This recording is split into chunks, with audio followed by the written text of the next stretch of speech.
GRE stands for Graduate Record Examination, and this is conducted by a company called Educational Testing Services, which is in the US.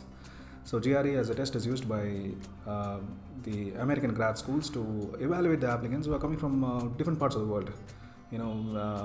People might be coming from Tel Aviv University in Israel, or Peking and Tsinghua University in China, Mumbai, Anna University in India.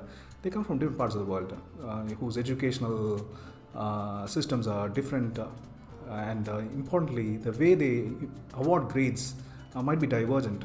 Okay, so how the applicants are to be compared? Like one guy from Tel Aviv University, which does not freely award scores to the applicant, whereas let's assume that Tsinghua University might be freely giving the GPA to the applicant. So how are you comparing these two applicants?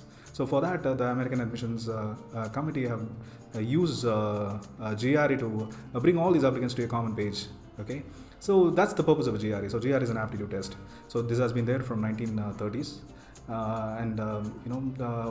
before COVID, this test was mandatory in most of the schools, maybe 99% of the schools, if you are applying for the graduate programs. But post-COVID, because of the testing difficulties, applicants found it very difficult to go outside, and the centers were not open. So they said that we are going to make it optional. And even now, some of the schools, not all the schools, some of the schools have said that we don't want GRE. So when people come down to us, because we also give GRE coaching, they ask us this question whether we should be taking GRE or not. So we recommend taking GRE for two reasons. Okay, one is let's assume that you are an applicant with the undergrad academics which are not that great. Okay, so let's assume that you have many backlogs, you don't have internships. So when you apply for the programs in the US, the admissions committee might be looking at evidence of intellectual potential, and there might be nothing to show as performance in your case.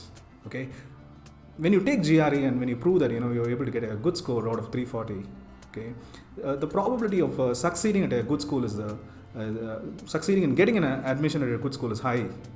Okay, so in that case, when your undergrad records are not that great, we don't have distinguishing internships, then we would suggest you to take GRE as a compensating factor.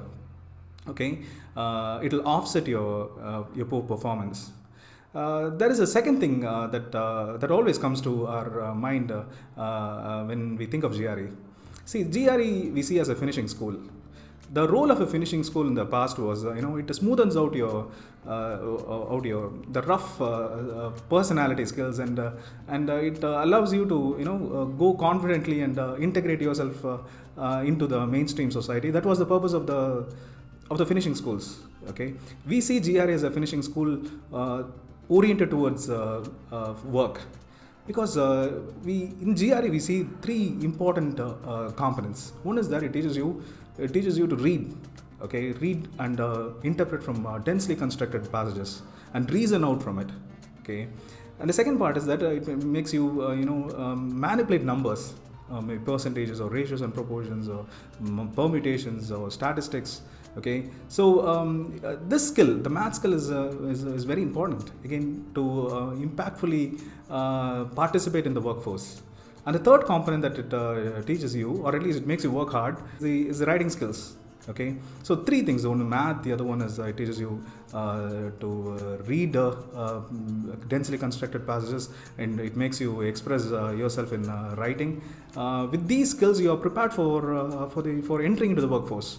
If that is your objective, and even if you wanted to further pursue masters and culminate in PhD, again these are the skills that are again highly valued in academia as well.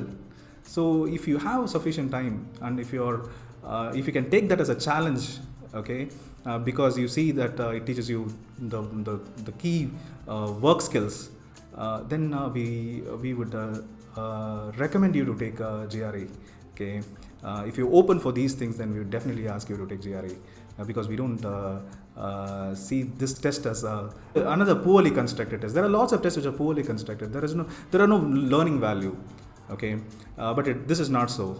If you look at the statistics, like historically people have scored high scores in GRE from our center. When we look at their performance at academics or in the future work, especially those people who have a very high GRE, the performance at work and at academics have always been stellar.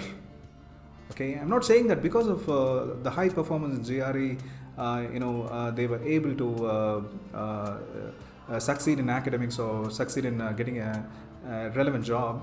I'm saying that GRE has helped them in reinforce some of the skills that are very much required by academics and workforce. Okay, that is the reason why we highly value this test. Okay, so to sum up, if you have a poor undergrad academic records, if you have nothing to show as performance, we would ask you to take GRE to offset the deficiency. And if you have adequate time for it, and if you're ready for the intellectual challenge, and importantly for these skills which I've referred, the skills that it can help you strengthen and master, we recommend you to take GRE.